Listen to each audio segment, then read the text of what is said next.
Nagyon jó koncert volt, végignéztük. Hogy éreztétek magatokat? Milyen most az érzés lejönni a színpadról Tatabányán? Az érzés örökké tart, nagyon jól éreztük magunkat.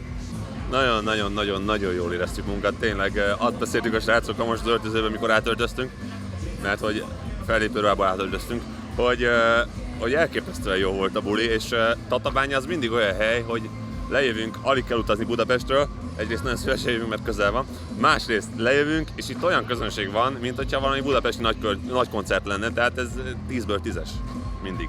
Köszönjük szépen, ez jó érzés. Egyszer azt nyilatkoztátok, hogy a reggel felkeltek, akkor az első gondolatotok a zenekar, és amikor lefekszetek, akkor is.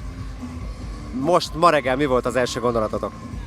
A zenekar, és este is, mikor lefeküdtem, a zenekar volt, de a kettő között rengeteg más gondolatom volt egyébként. Beavatsz egy kicsit?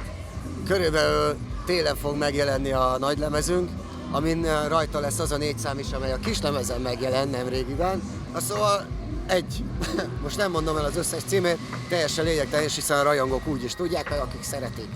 Úgyhogy a kettő között pont a nagylemez gondolatai jártak a fejemben, ha már így megkérdezted, és azok a felkonfok egyébként, amik pont arra utalnak, hogy télen, vagy esetleg január végére megjelenik ez az új lemez, és azt hiszem január vége, február elején fogjuk majd előadni a teljes lemezt a Budapesten valamelyik nagyobb szórakozó helyen, ahol a közönségünk el is fér. Egyelőre keressük a helyet.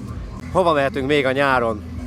Azt mondjátok el nekünk, hogy ha megnézik azt az interjút a rajongók, akkor... Holnap Dunaújváros, Dudik Fesztivál, jövő péntek Fishing on Orfű, utána Badacsony, Laposa, utána aztán meg ott van minden fent a Facebookon, nézzétek meg.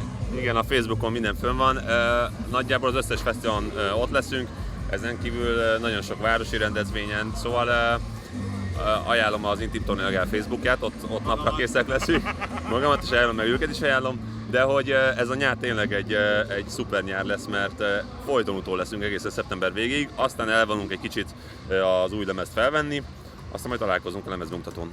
Szuper, akkor találkozunk. Köszönjük szépen! Köszönjük mi is, köszönjük Tatabánya! Ikari Sándor basszus!